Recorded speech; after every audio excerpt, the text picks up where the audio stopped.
go pick up a friend, and I thought I would do another episode of Learn from My Mistakes. So here we go, part 2.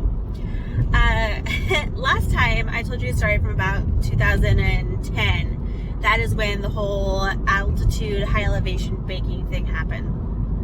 And this next story is a little bit later, and I was just kicking off my baking business. So we're talking 2015-ish, right?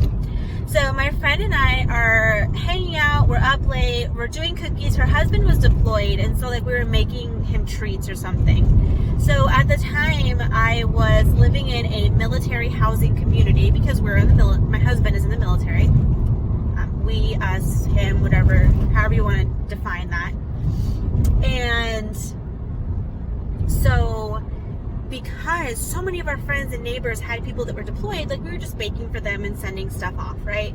And this was just like for her, it wasn't like for a customer.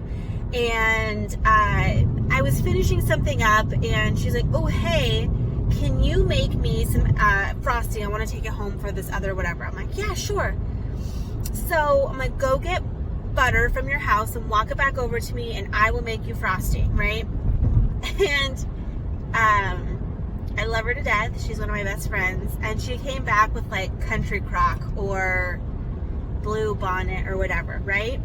So just as like a baking note, margarine is not the same as butter. It does not react the same at all. And it will definitely yield different results. So me, again, having never used margarine for buttercream before, I didn't really know or realize because I'd never done it. And so I dump it all in, I measure it all out, and it is soup. It is just like this watery mess, right? And I'm like, I didn't even add anything in yet. Like, what is going on?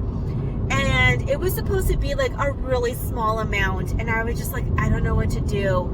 And I only had so much powdered sugar on hand, so I'm like adding more. And it's then just like this sweet nightmare. It was awful. And I just felt so bad. I'm like, I am so sorry. I don't know what went wrong. And she eventually was my baking assistant when I was doing like wholesale baking. And and so she's just like, what? And I'm like, I don't know. Like, literally, she has good sense too. And we just sat there baffled, like, what the heck happened to this frosting? Because of all the work we had done together and apart, never had seen this happen before. And so as I come to learn and find out as I'm growing as a baker and as a decorator, margarine has an extremely, extremely high water content. It tends to be about 25 to maybe 50% oil, and the rest is water. Because it's hydrogenated and they have different binders and chemicals in there to keep it together, you just don't realize that it's so much water. And so oh my goodness. We had a whole night, and it was ruined. We threw it all away. There was no salvaging it. There was like, it just was not possible.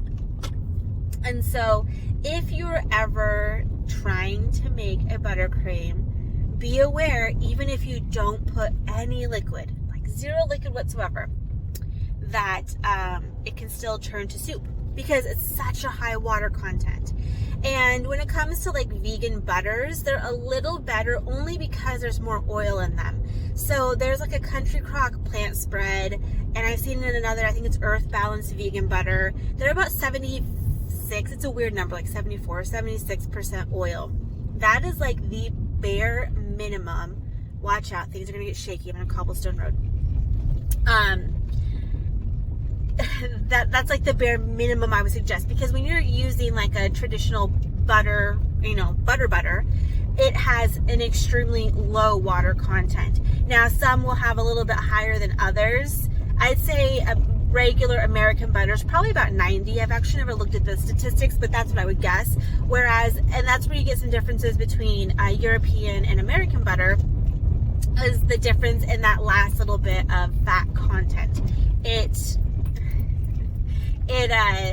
is a little bit higher, so it has a different flavor profile, but it is still butter, right? And it should just be cream and salt. And I'm also team salted butter, so use salted butter, friends. Anyway, so these margarines, they don't all act the same, and you have got to 100% absolutely check the oil percentage on the butter. The other thing is to check the ingredients, because if somebody wants a dairy-free or a vegan butter, and say you're like, oh, I'll just get some margarine, right? Some margarines do actually have milk or dairy products in them. So when it comes, especially to people who are vegan or have allergies, it's very important, because you kind of think like, oh, margarine's fake butter, and so it should just be oil and water, and it's not. Because some of them do contain milk. So that's just something to be aware of if you're looking for recipes like that. So moral of the story is, remember, margarine is different than butter, and margarines all have different percentages of oil to water, and you just simply do not want those high water content ones, because you will literally have soup. You would have to add quadruple the amount of powdered sugar to even make it work, and then it's just a sugar nightmare.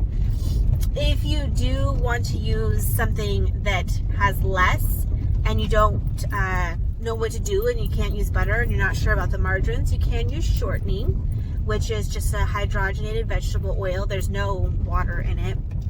It does have a higher melting point than butter and other oil-based things like margarine, but it just has a different mouthfeel, and the flavor, you need it absolutely 100% fresh, and the flavor profile is kind of bland. So some people will add like a butter emulsion or a butter flavoring to make the taste better. It's a little more typical of what you might see at a grocery store frosting, like Publix or Walmart or Sam's, places like that. They will whip shortening, and again, either they're adding some butter or they're adding some butter flavoring to make it not just taste like oil. So those are a couple of other options too. So anyone out there who is making buttercream, just pay attention to those fats that you're using. And this is some of the stuff too. If you're unsure, I'm going to cover a lot of this in Buttercream Bootcamp. So if you have not enrolled yet, it's still open. It starts next week. And I'm going to try and actually make a permanent version so that we don't have to worry about times and time zones and all of that. But this is the kind of stuff that we will go over, because I am posting an American buttercream recipe, a Swiss meringue, which is the egg-based or egg white-based, and then also a mock, which is actually kind of like an in-between of the two. So we're going to go over all of these recipes for the different buttercreams, and also, you know, how to get the right consistency. What do you do if you have a bowl of soup all of a sudden? Because it happens, and it's just weird, right? And frustrating. And sometimes it can be fixed, sometimes it can't. In my case, it could not have been fixed. So these are some of the things we'll go over in Buttercream Bootcamp, and then also piping, consistency, and what's the best consistency for roses versus rosettes versus frosting the cake on the outside versus smoothing and getting it soft, or, you know, smooth, versus writing, right? It's all different consistencies, and that's just a challenge as a baker that you have to learn and overcome. So I'm going to go ahead and sign off. I'm pulling up to my friend's house here. Thank you for listening to my awful fail of the time that I made basically just soup out of margarine and powdered sugar. So learn from my mistakes, friends, and I will be seeing you guys later. Bye.